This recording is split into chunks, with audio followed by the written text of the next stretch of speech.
باصلاحیت آدمی، باوقار آدمی، پڑھا لکھا آدمی اور اللہ تبارک و تعالیٰ کی عطاؤں سے مضبوط ذہنی اور فکری بنیادیں رکھنے والا آدمی بھی بعض اوقات زندگی میں کوئی کارنامہ سر انجام نہیں دے پاتا۔ اس کی وجہ یہ ہوتی ہے کہ ڈھیر سارے لوگ ایسے ہوتے ہیں جو اپنی زندگی خوش فہمیوں میں گزار دیتے ہیں۔ اسی طرح بڑے لوگوں کے بیٹے، ان کے مزاج کے اندر بھی خوش فہمیاں اس قدر زیادہ پیدا ہو جاتی ہیں کہ وہ بھی اپنی زندگی میں کوئی کارنامہ نہیں کر پاتے۔ یہ جو خوش فہمیاں ہوتی ہیں نا انسان کی، یہ اس کے لیے بہت بڑی روحانی بیماری بن جاتی ہے، ایک بہت بڑا روگ بن جاتی ہے۔ خود بخود کچھ لوگ اپنے لیے کچھ چیزوں کا تعین کر لیتے ہیں، کچھ معاملات طے کر لیتے ہیں کہ یہ فلاں چیز میرے پاس الحمدللہ موجود ہے، اور خوش فہمی ایک بہت بڑا حجاب بن کر آنکھوں کے سامنے آ جاتی ہے۔ اور جس دور میں میں اور آپ رہ رہے ہیں، اس دور میں تو ڈھیروں لوگ ہیں جو خوش فہمیوں کا شکار ہیں۔ اور ہمارے دینی، مذہبی، روحانی ماحول کے اندر تو آپ دیکھیں اس قدر زیادہ خوش فہمیاں، میں فلاں پیر صاحب کا بیٹا ہوں، میری فلاں جگہ نسبت ہے، میں فلاں تعلق رکھتا ہوں، فلاں کے ساتھ بھئی اچھے گمان رکھنا برا نہیں۔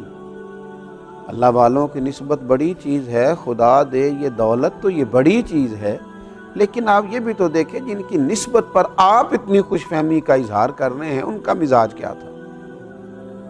وہ کبھی کسی خوش فہمی کا شکار نہیں ہوئے، بلکہ انہوں نے ہمیشہ کوشش کی کہ جد و جہد کریں، اعمال صالحہ جمع کریں، اللہ تبارک و تعالیٰ کی رضا والے کام کریں، صبح و شام اپنا محاسبہ کریں، اپنے آپ کو اس قابل بنائیں کہ اللہ تبارک و تعالیٰ رحمت فرمائے اور رب کی رحمت متوجہ ہو اور ان کے لیے اللہ تعالیٰ جنت کا فیصلہ فرمائے۔ لیکن ڈھیر ساری خوش فہمی ہے۔ قرآن مجید فرقان حمید نے یہ اہل یہود کا طریقہ بتایا ہے کہ وہ بہت خوش فہمیوں کا شکار تھے۔ کہیں تو وہ کہتے تھے کہ ہم اللہ تعالیٰ کے بیٹے ہیں، اللہ کے پیارے ہیں معاذ اللہ۔ کہیں وہ کہا کرتے تھے کہ یہ جو آخرت کا گھر ہے نا قیامت کا، ہے ہی فقط اہل یہود کے لیے۔ کن ان کانت لکم الدار الآخرۃ عند اللہ خالصۃ من دون الناس فتمنوا الموت ان کنتم صادقین۔ تو اللہ فرماتا ہے محبوب علیہ السلام آپ ان سے کہیے کہ اگر آخرت کا گھر خالص تمہارے لیے ہے، دوسروں کو چھوڑ کر صرف تم ہی جاؤ گے جنت میں، تو پھر موت کی تمنا تو کرو۔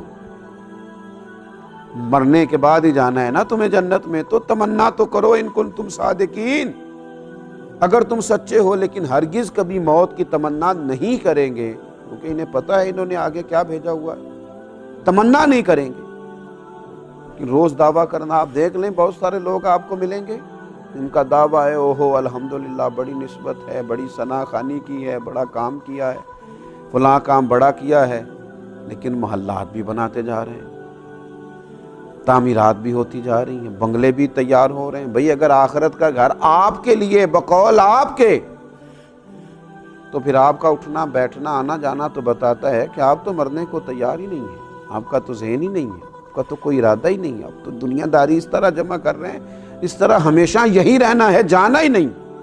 خوش فہمیوں سے باہر آیا جائے اور خوش فہمیوں کے خواب سے آنکھیں کھول لی جائیں۔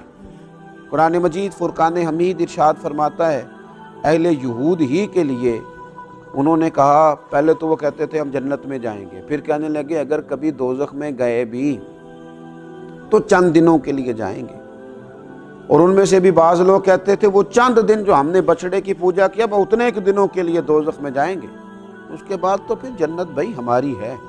تو رب فرماتا ہے وَقَالُوا لَن تَمَسَّنَا النَّارُ إِلَّا أَيَّامًا مَّعْدُودًا، انہوں نے کہا ہمیں دوزخ کی آگ نہیں چھوئے گی بلکہ گنتی کے چند دن، بس گنتی کے تھوڑے سے دن دوزخ میں جائیں گے۔ قُلْ أَتَّخَذْتُمْ عِندَ اللَّهِ عَهْدًا فَلَن يُخْلِفَ اللَّهُ عَهْدَهُ، آپ ان سے فرمائیے کیا تم نے اللہ کے پاس سے کوئی عہد لیا ہے؟